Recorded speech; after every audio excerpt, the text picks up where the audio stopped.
মানুষের জীবনে যেমন অনেকগুলি পর্যায় রয়েছে, সেরকম প্রত্যেকটি গ্রহেরও এক একটি নির্দিষ্ট পর্যায় রয়েছে।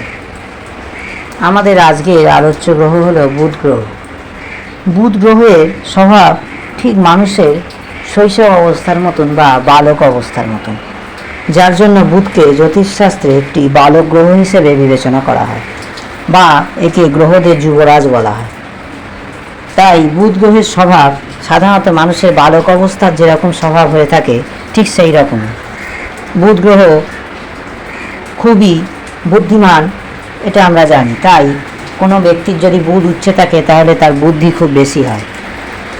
তবে প্রেম সম্পর্কের ক্ষেত্রে বুধ গ্রহ তেমন ঠিক একটা উপযুক্ত নয়।